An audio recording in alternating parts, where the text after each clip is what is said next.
സങ്കീർത്തനം അദ്ധ്യായം 11. ഞാൻ കർത്താവിൽ അഭയം തേടുന്നു. പക്ഷിയെപ്പോലെ പർവ്വതങ്ങളിൽ പോയി ഒളിക്കുക എന്ന് നിങ്ങൾക്ക് എന്നോട് എങ്ങനെ പറയാൻ കഴിയും? നിഷ്കളങ്ക ഹൃദയരെ ഇരുട്ടത്തെയ്യാൻ വേണ്ടി ദുഷ്ടന്മാർ വില്ലുകുലച്ച് അമ്പ് തൊടുത്തിരിക്കുന്നു. അടിത്തറ തകർന്നാൽ നീതിമാൻ എന്തു ചെയ്യും? കർത്താവ് തൻ്റെ വിശുദ്ധ മന്ദിരത്തിലുണ്ട്. അവിടുത്തെ സിംഹാസനം സ്വർഗത്തിലാണ്. അവിടുത്തെ കണ്ണുകൾ മനുഷ്യമക്കളെ കാണുന്നു.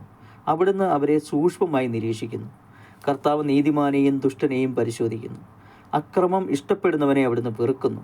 ദുഷ്ടന്മാരുടെ മേൽ അവിടുന്ന് തീക്കനലും ഗന്ധകവും വർഷിക്കും. അവരുടെ പാനപാത്രം നിറയെ ഉഷ്ണക്കാറ്റായിരിക്കും. കർത്താവ് നീതിമാനാണ്. അവിടുന്ന് നീതിയുക്തമായ പ്രവർത്തികൾ ഇഷ്ടപ്പെടുന്നു. പരമാർത്ഥ ഹൃദയർ അവിടുത്തെ മുഖം ദർശിക്കും. സഹോദരരെ, ദാവീദിൻ്റെ ഈ സങ്കീർത്തനത്തിൽ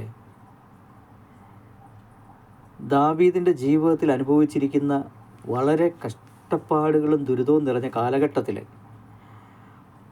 സ്വന്തം നാട്ടിൽ നിന്നും അന്യനാടുകളിൽ പോയി ഒളിച്ചു പാർക്കേണ്ടി വന്ന കാലഘട്ടത്തിൽ കൂടെ നിന്ന് സുഹൃത്തുക്കൾ പലപ്പോഴും പറഞ്ഞിട്ടുണ്ട്, നീ ഇവിടെ നിന്നും പോയി രക്ഷപ്പെടുക, നീ എവിടെയെങ്കിലും പോയി ഒളിച്ചുകൊള്ളുക. കാരണം നിനക്ക് എതിരായി ഒരു രാജ്യം തന്നെ, ഒരു രാജാവ് തന്നെ നിനക്കെതിരായിരിക്കുന്നു. നിന്നെ നശിപ്പിക്കുവാൻ വേണ്ടി ദുഷ്ടന്മാർ വില്ലുകൊലച്ച് നിൽക്കുന്നു. നിന്നോട് കൂടെ ഉണ്ടായിരുന്ന പലരുടെയും ജീവിതം താറുമാറായി, അടിത്തറ തകർന്നിരിക്കുന്നു. നീ ഇവിടെ നിന്ന് രക്ഷപ്പെട്ടുകൊള്ളുക. അപ്പോൾ ദാവീദ് പറയുന്ന മറുപടിയാണ് നമ്മളുടെ ജീവിതത്തിൽ, നമ്മളുടെ ഓരോ കാലഘട്ടങ്ങളിലും നമ്മൾ അനുഭവിക്കുന്ന വിഷമതകൾക്ക് ഉള്ള ഉത്തരം.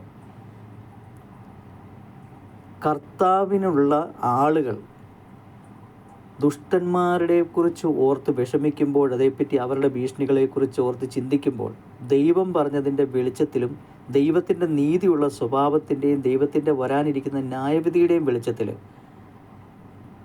നമുക്ക് സ്നേഹിക്കുന്ന, നമ്മളെ കാത്തു പരിപാലിക്കുന്ന നമ്മുടെ ദൈവം, അവൻ്റെ സിംഹാസനം സ്വർഗത്തിലാണെങ്കിലും അവൻ നമ്മളോട് ചേർന്ന് വിശുദ്ധ മന്ദിരത്തിൽ നമ്മുടെ ഹൃദയത്തിൽ വസിക്കുകയും നമ്മളെ എപ്പോഴും നിരീക്ഷിക്കുകയും സ്നേഹിക്കുകയും കൂടെ നിർത്തുകയും ചെയ്യുന്നു എന്നുള്ള വിശ്വാസം. എൻ്റെ ദൈവം എൻ്റെ കൂടെയുണ്ട്, പിന്നെ ഞാൻ എന്തിനു പോയി വിളിക്കണം? എൻ്റെ ഈ കഷ്ടപ്പാടും ദുരിതങ്ങളും എല്ലാം എനിക്ക് മാറും. കാരണം ഈ പ്രശ്നങ്ങളൊക്കെ എൻ്റെ ജീവിതത്തിൽ ദൈവം എനിക്കായി തന്നിരിക്കുന്ന ശിക്ഷണങ്ങളിലും എന്നെ പരിശോധിക്കാനുള്ള മാർഗവുമായിട്ട് ഞാൻ കണക്കാക്കുന്നു. എൻ്റെ ദൈവം ഇതിൽ നിന്നല്ല എനിക്കൊരു മാറ്റം തരുമെന്നുള്ള വിശ്വാസം. ദുഷ്ടന്മാർ കോപത്തിൻ്റെ പാനപാത്രത്തിൽ നിന്ന് കുടിക്കുകയും നീതിമാന്മാർ രക്ഷയുടെ പാനപാത്രത്തിൽ നിന്ന് കുടിക്കും എന്ന് വിശുദ്ധ ബൈബിൾ പറയുമ്പോൾ, ആ കോപത്തിൻ്റെ പാനപാത്രം ദുഷ്ടന്മാരല്ലാതിരുന്നവരായിരിക്കുന്നവർ പോലും, ഈ ലോകത്ത് ജീവിച്ച ഓരോ മനുഷ്യൻ്റെ ജീവിതത്തിലും അവൻ ചെയ്തുകൊണ്ടിരിക്കുന്ന ജനനത്തോടും അവൻ്റെ ജീവിതത്തോടും കൂടെ അവൻ ചേർന്ന് ചെയ്ത എല്ലാ പാപങ്ങൾക്കുമായി ഈ കോപത്തിൻ്റെ പാനപാത്രം പൂർണ്ണമായും കുടിച്ചു തീർത്ത നമുക്ക് വേണ്ടി കാൽവരിയിൽ ക്രൂശിതനായ ഈശോ നമുക്കുള്ളപ്പോൾ, ആ ക്രിസ്തുവിലായിരിക്കുന്നവൻ ശത്രുവിൻ്റെ എല്ലാ ആക്രമണങ്ങളിൽ നിന്നും സുരക്ഷിതരാണ്. കാരണം ക്രിസ്തു നമ്മുടെ അടുത്തുണ്ട്. നാം ഓടേണ്ടതായിട്ടില്ല. ദൈവത്തിൻ്റെ പുത്രൻ നമ്മുടെ കൂടെയുണ്ട്. കാരണം അത് ബൈബിൾ നമുക്ക് ഇപ്രകാരം പറയുന്നു, യേശു ദാവീദിൻ്റെ സന്തതിയാണെന്ന് നമുക്ക് അറിയുകയും അവൻ ദൈവത്തിൽ നിന്നും ഭൂമിയിൽ വന്ന് നമുക്ക് വേണ്ടി ജീവിച്ച്, നമുക്ക് വേണ്ടി മരിച്ച്, ഉദ്ധാനം പ്രാപിച്ച് നമുക്ക് വേണ്ടി വീണ്ടും വരുവാനിരിക്കുന്നു എന്നുള്ള വിശ്വാസത്തിൽ, അവനിലാണ് ഈ സങ്കീർത്തനങ്ങളുടെ എല്ലാ പ്രവചനങ്ങളും നിറവേറ്റപ്പെട്ടതെന്നുള്ള വിശ്വാസത്തിൽ, യേശു ദുഷ്ടന്മാരെ ന്യായം വിധിക്കാൻ വരുമെന്നുള്ള വിശ്വാസത്തിൽ, യേശുവിൽ ആശ്രയിക്കുന്നവൻ ക്രിസ്തുവിൻ്റെ മുഖത്ത് ദൈവത്തിൻ്റെ മഹത്വം കാണുമെന്നും അവൻ്റെ സ്നേഹം തിരിച്ചറിയുമെന്നുമുള്ള വിശ്വാസത്തിൽ നമ്മൾ ജീവിക്കുമ്പോൾ ഈ ലോകത്ത് വരുന്ന എല്ലാ പ്രശ്നങ്ങളെയും നമുക്ക് അഭിമുഖീകരിക്കാനുള്ള ശക്തി ലഭിക്കും.